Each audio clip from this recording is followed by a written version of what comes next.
آپ نے سنا ہوگا حضور نے سورہ رحمان کے بارے میں فرمایا ہے، سورۃ الرحمان عروس القرآن، یہ سورہ رحمان جو ہے یہ قرآن کی دلہن ہے۔ جیسے دلہن کو آپ خوشنما لباس پہناتے ہیں، آراستہ پیراستہ اس کو گہنے اور اس کو زیور پہناتے ہیں، تو جس طریقے سے سجاتے ہیں آپ دلہن کو، اللہ تعالیٰ نے ایک سورت قرآن مجید میں یہ ایسی رکھی ہے سورہ رحمان کی، اسے خوب سجایا ہے۔ اس میں الفاظ کا در و بست، اس کا اپنا ایک ڈیوائن میوزک ہے۔ وہ تو اللہ تعالیٰ قراء جو ہے، خاص طور پر مصر کے قراء، اللہ تعالیٰ ان پر رحمت نازل فرمائے، ان کی خطاؤں سے درگزر کرے۔ جس طرح قرآن کے انٹرنسک میوزک کو انہوں نے واضح کیا ہے، واقعہ یہ ہے کہ اگر یہ لوگ نہ ہوتے، شیخ عبد الباسط محمد عبد الصمد، شیخ محمود خلیل الحسنی، یہ لوگ کہ جنہوں نے قرآن کے اس غنا میوزک، یہ لفظ جو ہے آپ حیران نہ ہو کہ میں یہ کچھ توہین کر رہا ہوں قرآن کی، حضور نے یہ لفظ استعمال کیا ہے، تغنو، اس قرآن کو اچھی سے اچھی خوشلحانی کے ساتھ پڑھو۔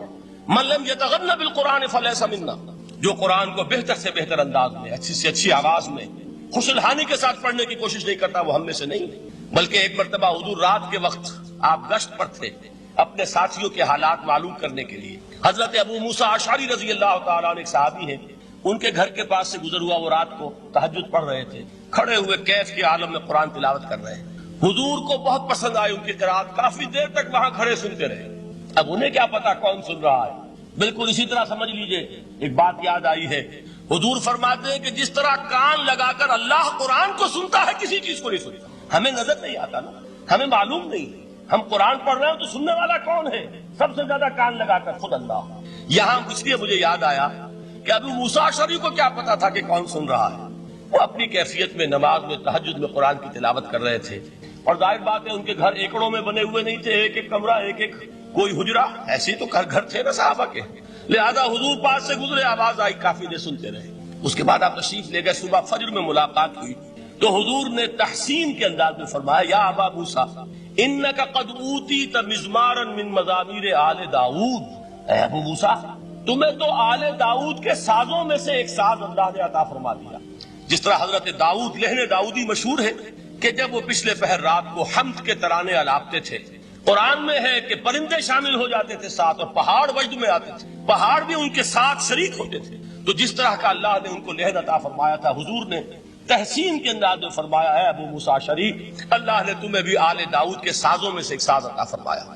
بہرحال قرآن مجید کا جو یہ میوزک ہے، قرآن کے الفاظ کا جو حسن ہے، جہاں تک حسن معنوی ہے وہ تو ہر لفظ میں ہے، لیکن یہ حسن ظاہری، حسن صوتی، حسن لفظی، یہ اپنے کلائمیکس پر آپ کو نظر آئے گا سورہ رحمان میں۔ لیکن قرآن میں یہ سورت اس اعتبار سے بھی ممتاز ہے، اس کی 4 آیات پر ذرا توجہ کریں گے، عجیب حقائق سامنے آئیں گے۔ جہاں یہ قرآن مجید کے حسن صوت اور حسن لفظی کی معراج ہے، وہیں اس کی پہلی 4 آیات میں 4 چوٹی کی چیزوں کا ذکر ہے، سب سے اونچی چیز ہے۔ پہلی آیت کیا ہے؟ الرحمن، ایک آیت ہو گئی۔ رحمان کیا ہے؟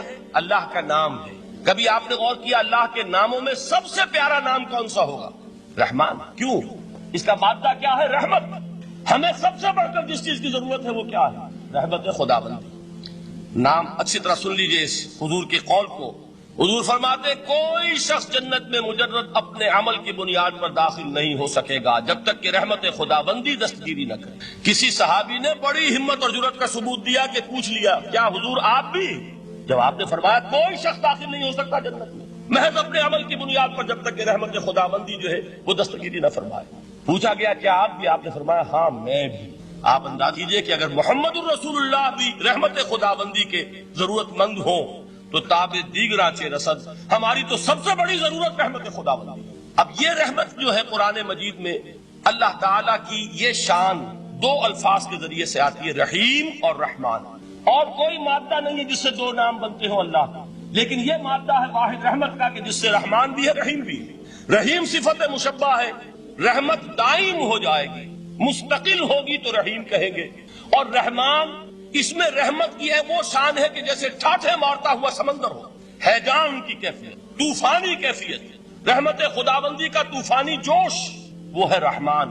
آپ تو رہتے اس علاقے میں ہیں، آپ کو معلوم ہے عرب اگر بھوکا مرا جا رہا ہو تو کیا کہے گا؟ انا جوعان۔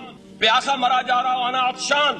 بہت غضبناک ہوگا غضبان، غضبان آصفہ قرآن میں آیا، بہت غضبناک۔ رحمان جس کی رحمت جو ہے جوش میں ہے، ٹھاٹھے مارتے ہوئے سمندر کے مالک. تو یہ اللہ تعالیٰ کے ناموں میں سب سے پیارا نام. اب آگے چلیے. الرحمن علم القرآن، رحمان نے قرآن سکھایا. رحمت خداوندی کا سب سے بڑا مظہر، رحمان کی رحمانیت کا سب سے بڑا مظہر قرآن ہے. ان میں جو منطقی ربط ہے اس کو سمجھتے جائیے. اچھا آپ یہ سوچئے، جو علم بھی انسان کو حاصل ہوا وہ کس نے دیا؟ اللہ نے. سائنس کا علم کس نے دیا؟ اللہ نے. علم آدم الاسماء کلھا، وہ علم الاسماء جو حضرت آدم کو دے دیا گیا تھا ازل میں، یہ اسی کا ظہور ہے، یہ اسی کی ایکسفولیشن ہے جو ہو رہی ہے اور ہوتی رہے گی ابھی. اور جو اور دوسرے علم ہے وہ کس نے دیا؟ اللہ نے. لا یحیطون بشیء من علمہ الا بما شاء، مخلوق میں سے کوئی اللہ کے علم میں سے کسی شے کا احاطہ نہیں کر سکتا مگر وہ جتنا اللہ دینا چاہے. لیکن یہ کہ تمام علوم میں چوٹی کا علم قرآن. نوٹ کرتے جائیے، چوٹی کی چیزیں جمع کیجیے. اللہ کے ناموں میں چوٹی کا نام رحمان. اللہ نے جو کچھ انسان کو سکھایا اس میں چوٹی کا علم قرآن. خلق الانسان، انسان کو پیدا فرمایا. سوال یہ کہ حیوانات کو کس نے پیدا فرمایا؟ آسمان کس نے پیدا کی؟ زمین کس نے پیدا کی؟ فرشتے کس نے پیدا کی؟ کیا مطلب خلق الانسان؟ اس کی تمام مخلوقات میں اس کا کلائمیکس، اس کی تخلیق کی معراج، اس کے تخلیق کا نقطہ عروج انسان ہے. یہ ہے کہ جو مسجود ملائک بنا ہے. وَلَقَدْ كَرَّمْنَا بَنِي آدَمَ وَحَمَلْنَاهُمْ فِي الْبَرِّ وَالْبَحْرِ وَرَزَقْنَاهُمْ مِنَ الطَّيِّبَاتِ وَفَضَّلْنَاهُمْ عَلَى كَثِيرٍ مِّمَّنْ خَلَقْنَا تَفْضِيلًا. تو تخلیق میں سب سے اونچی تخلیق انسان کی، علموں میں سب سے اونچا علم قرآن کا، اللہ کے ناموں میں سب سے اونچا نام رحمان. تقاضے پورے کرو.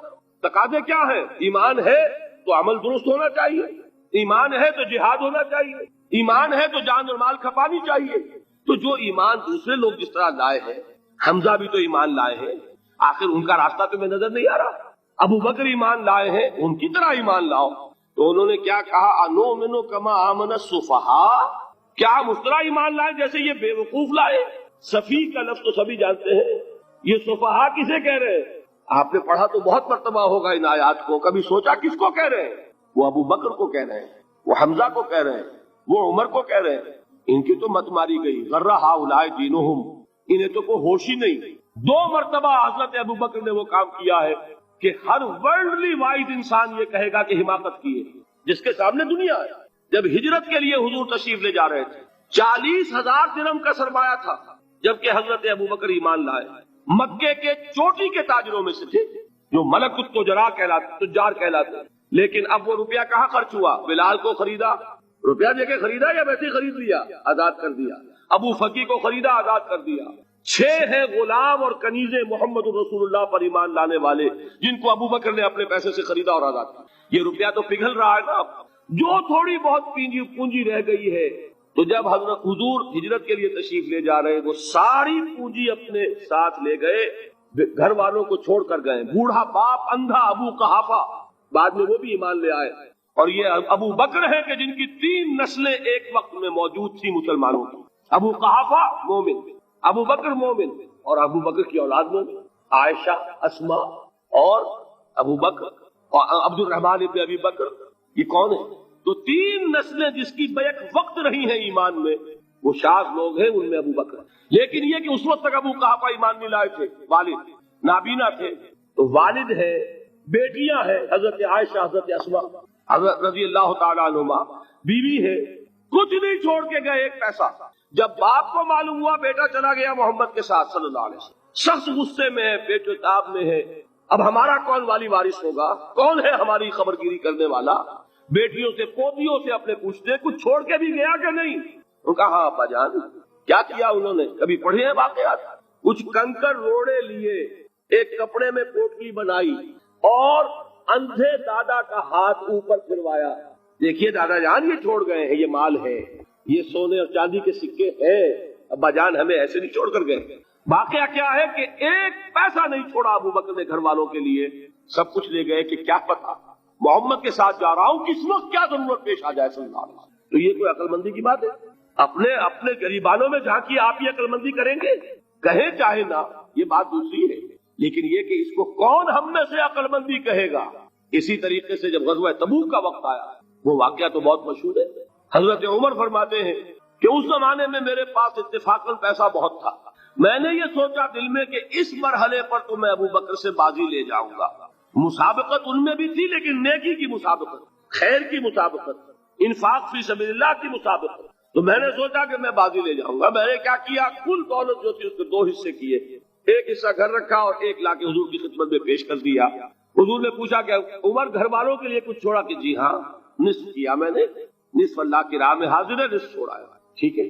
اب وہ آئے ابو بکر, پوچھا حضور نے ابو بکر گھر والوں کے لیے کچھ چھوڑا, کہ نہیں, صدیق کے لیے ہے خدا کا رسول بس, گھر میں اللہ اور اس کے رسول کے نام کے سوا کچھ نہیں. یہی ہے نا, پروانے کو چراغ ہے, بلبل کو پھول بس, اور صدیق کے لیے ہے خدا کا رسول بس, مجھے گھر والوں کے لیے کچھ نہیں چاہیے. یہ کام جو ہے تو یہ جن کا ہم اس وقت ذکر پڑھ رہے ہیں منافقین, ان کے نزدیک حماقت تھی یا عقل مندی تھی, یہ سمجھداری تھی یا بے وقوفی تھی؟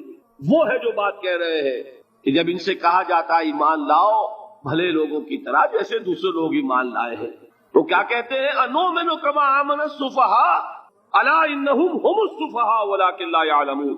آگاہ ہو جاؤ, اصل احمق یہ ہے, اصل بے وقوف یہ ہے, انہیں نہیں پتا کہ حقیقت کیا ہے, نفع کیا ہے, نقصان کیا ہے. وہ جو بات میں نے سورۃ العصر میں بیان کی تھی, والعصر ان الانسان لفی خسر الا الذین آمنوا وعملوا الصالحات وتواصوا بالحق وتواصوا بالصبر. جس کے ذہن اور قلب پر یہ صورت کندہ ہو جائے گی, اس کے نزدیک عقل مندی یہ ہے کہ سب کچھ اللہ کی راہ میں لگا دو.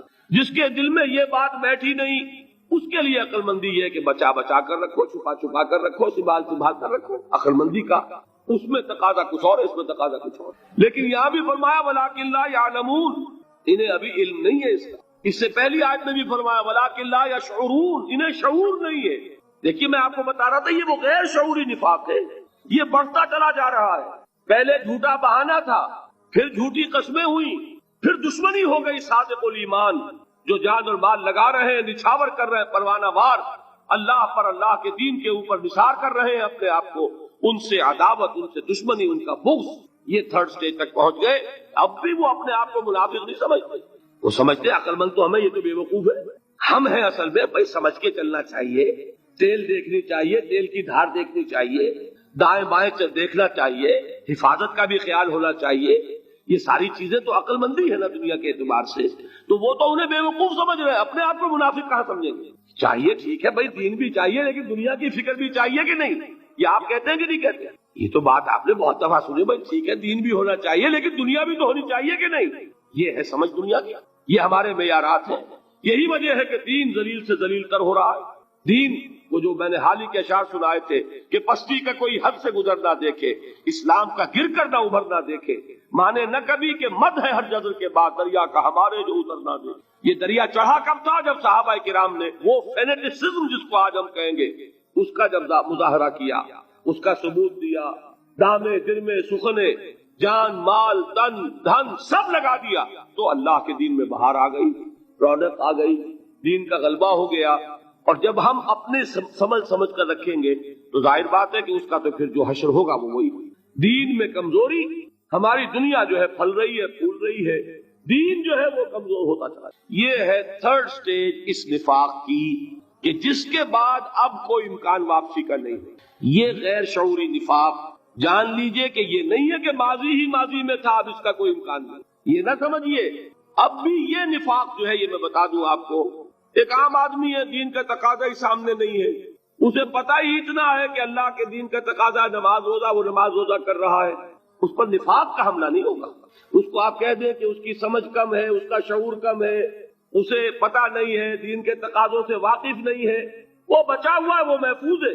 وہ جو میں نے آپ سے کہا تھا پرسوں, اور ایک صاحب نے جواب دیا مجھے بعد میں کہ آج آپ نے جو بات کہی ہے تو کل لوگ کم آئیں گے, آپ نے ڈرا دیا کہ یہ جو تقاضے دین کے سامنے آ رہے ہیں تو اس سے ذمہ داری بڑھ رہی ہے. اب جس نے سمجھ لیا ہے پھر پیچھے رہے, وہ نفاق کے خطرے میں ہے. جسے سمجھ ہی نہیں ہے وہ پھر بھی کوئی نہ کوئی عذر پیش کر سکے گا کہ اللہ ان مولویوں سے پوچھ جنہوں نے ہمیں بتایا نہیں, انہوں نے تو دین کے تقاضے ہمیں یہ بتائے نہیں, انہوں نے تو ہمیں نور اور بشر میں چکر دے کے لڑائے رکھا, ان سے پوچھ. اصل سے مجرم جو ہے وہ یہ ہے, وہ واقعہ یہ ہے کہ کسی درجے میں بچیں گے کہ دین چاہتا کیا ہے, دین کے تقاضے کیا ہے, توحید کی حقیقت کیا ہے, شرک کی حقیقت کیا ہے. اس کی طرف اگر توجہ ہی نہیں دلائی جا رہی اور اس غریب کو پتہ ہی نہیں, اسے پتہ ہی صرف یہ ہے کہ کھڑے ہو کر سلام پڑھنے میں اتنا فائدہ ہوتا ہے، وہ پڑھ رہا ہے بیچارہ، لہذا اس کا معاملہ آسان ہے بنسبت اس شخص کے کہ جس کے سمجھ میں آ گیا ہو، بات اس نے پالی ہو۔ دین یہ چاہتا ہے، دین اپنا غلبہ چاہتا ہے۔ علامہ اقبال نے غالب پر ایک جو نظم لکھی ہے باغ درا میں ہے، اس کا ایک شعر بڑا پیارا ہے، گیسوئے اردو ابھی منت پذیر شانہ ہے، شمع یہ سودائی یہ دل سوزی یہ پروانہ ہے۔ یہ دین جو ہے یہ تو چاہتا ہے کہ اہل ایمان پروانہ وار اس شمع پر نثار ہو، جانے لگا دے، گردنیں کٹوا دے۔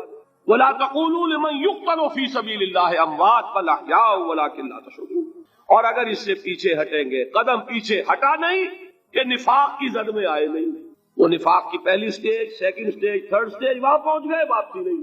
اس کے لیے ایک اور دو آیات میں چاہتا ہوں کہ اس سے اس حقیقت کو اور سمجھ لیں اچھی طرح تاکہ کوئی اشکال نہ رہ جائے۔ ایک آیت تو میں نے شروع میں پڑھی تھی، ایک نہیں ہے یعنی ایک جگہ سے سورہ عنکبوت، اور ایک آیت ہے سورہ حج کی، وہ میں نے شروع میں تلاوت نہیں کی۔ سورہ حج کی آیت دیکھیے، اس قدر پیاری آیت ہے، دوسرے رکوع کے اندر آپ کو آیت ملے گی، سورہ حج 17ویں پارے میں ہے، نصف کے بعد شروع ہوتی ہے، اور اس کے دوسرے رکوع وَمِنَ النَّاسِ، اور لوگوں میں سے کچھ ایسے بھی ہیں، مَن يَعْبُدُ اللَّهَ عَلَى حَرْفٍ، جو اللہ کی بندگی کرنا چاہتے ہیں کنارے پر کھڑے ہو کر۔ ایک ہے منجدھار میں کودنے والے کہ ہر جباد آباد ماں کشتی دراب انداختے، جیسے کہ طارق نے کیا تھا، ادھر ساحل اندلس پر قدم رکھا، ادھر کشتیوں میں آگ لگا دی، کہ کسی کے دل میں خیال ہی نہ آئے کہ واپسی بھی ہے، کوئی کسی کے ذہن میں سوال ہی پیدا نہ ہو کہ اب گھر واپس جانا ہے۔ طارق چمر کنارہ اندلس سفینہ سو، گفتند کار تو رہے عقل و خرد خطاس۔ دیکھیے وہی عقل اور بے وقوفی والی بات آ گئی، لوگوں نے کیا یہ طارق کیا کیا، عقل مندی کی روح سے تو یہ غلطی کی تم نے۔ عقل تو یہ سکھاتی ہے کہ ذرا سنبھل کر چلو، جذبہ یہ کہتا ہے کہ نہیں، واپسی کا کوئی سوال نہیں۔ اس نے اقبال نے یہی نقشہ کھینچا ہے کہ بے خطر کود پڑا آتش نمرود میں عشق، عقل ہے